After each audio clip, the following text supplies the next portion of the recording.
Big breaking news. এই মুহূর্তে ধেয়ে আসছে প্রবল ঘূর্ণিঝড়। আজকে কোথায় কোথায় ঝড় বৃষ্টির সম্ভাবনা, আপনার জেলায় ঝড় বৃষ্টি হবে কিনা, সমস্ত আপডেট আজকের এই ভিডিওটিতে পাবেন। চ্যানেলের সাথে থাকুন, চ্যানেলটিকে সাবস্ক্রাইব করে রাখুন। প্রতিদিন ওয়েদার, ডিএ, বেতন বৃদ্ধি যোজনা, প্রকল্প সমস্ত রকমের আপডেট পেতে অবশ্যই চ্যানেলের সাথে থাকুন, চ্যানেলটিকে সাবস্ক্রাইব করে রাখুন। কিন্তু জোড়া কিন্তু ঘূর্ণাবর্তে কিন্তু সপ্তাহ জুড়ে কিন্তু ঝড় বৃষ্টির ভ্রুকুটি কিন্তু আজ কোথায় কোথায় নামবে বৃষ্টি, চলুন এক নজরে দেখে নেওয়া যাক। এখানে বলা হয়েছে রাজ্যের কিন্তু আকাশে ঘনিয়ে আসছে দুর্যোগের মেঘ।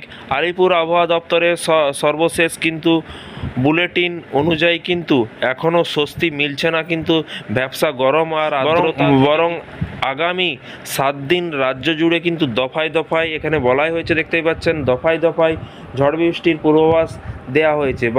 বঙ্গোপসাগর এবং ঘনীভূত হওয়া একটি নিম্নচাপ এবং একাধিক ঘূর্ণাবর্তের প্রভাবে কিন্তু দক্ষিণবঙ্গের আকাশে মেঘলা থাকার পাশাপাশি পাশাপাশি যে উপকূলীয় কিন্তু বৃষ্টির তীব্রতা বাড়ার আশঙ্কা তৈরি হয়েছে। এবং এর পাশাপাশি আর কি বলা হয়েছে, আবহাওয়ার পরিবর্তনের নেপথ্যে ত্রিমুখীর প্রভাব। আবহাওয়াবাদীদের মতে কিন্তু আলিপুর আবহাওয়া দপ্তর থেকে বলা হয়েছে বর্তমানে একটি ঘূর্ণবার্তা পূর্ব বিহার থেকে হিমালয় সংলগ্ন কিন্তু পশ্চিমবঙ্গ পর্যন্ত কিন্তু বিস্তৃত।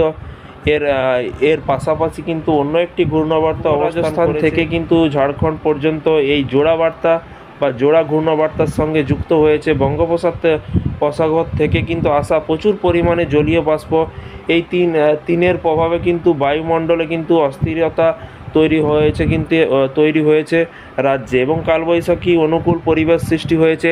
সাগরে নতুন করে কিন্তু নিম্নচাপ তৈরির সম্ভাবনা থাকায় এই বৃষ্টির স্বস্তি আরও কিন্তু বাড়তে পারে বলে কিন্তু আজকের বৃষ্টির মানচিত্র ও জনজীবন প্রভাব কী। আজ কলকাতায়, হাওড়া, হুগলি ও উত্তর 24 পরগনা, উত্তর ও দক্ষিণ 24 পরগনা, 2 মেদিনীপুর পুরসহ ঝাড়গ্রাম, পুরুলিয়া এবং মুর্শিদাবাদ হালকা থেকে কিন্তু মাঝারি বৃষ্টির সম্ভাবনা রয়েছে। বৃষ্টির সঙ্গে ঘন্টার 30 থেকে 40 কিলোমিটার বেগে কিন্তু ঝোড়ো হাওয়া বইতে পারে বলে কিন্তু মনে করছে। তবে বৃষ্টি হলেও গরম থেকে মুক্তি পাওয়ার সম্ভাবনা নেই। উল্টো তাপমাত্রা 2 থেকে 4 সেলসিয়াস পর্যন্ত বাড়তে পারে বলে কিন্তু জানিয়েছে আলিপুর আবহাওয়া দপ্তর।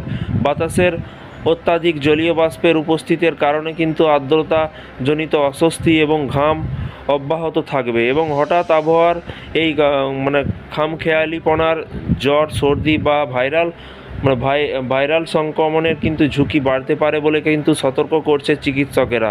কারণ ওয়েদার চেঞ্জ হচ্ছে, এইসব ওয়েদার চেঞ্জ হলেও কিন্তু শরীর অসুস্থ হতে পারে। তো এই জেলাগুলিতে কিন্তু বৃষ্টির সম্ভাবনা আছে: হাওড়া, হুগলি, উত্তর দক্ষিণ 24 পরগনা, 2 মেদিনীপুর, পূর্ব মেদিনীপুর, পশ্চিম মেদিনীপুর, ঝাড়গ্রাম, পুরুলিয়া হালকা থেকে মাঝারি বৃষ্টি হবে বলে কিন্তু মনে করা হচ্ছে। ভিডিওটি ভালো লাগলে একটি লাইক করবেন। এই ধরনের বিভিন্ন রকমের সরকারি কর্মচারী বেতন বৃদ্ধি যোজনা, ওয়েদার, বিভিন্ন রকমের আপডেট পেতে অবশ্যই চ্যানেলটিকে সাবস্ক্রাইব করে রাখুন পরবর্তী নতুন আপডেট পাওয়ার জন্য। ভালো থাকবেন, সুস্থ থাকবেন এবং নিজের খেয়াল রাখবেন। Thank you.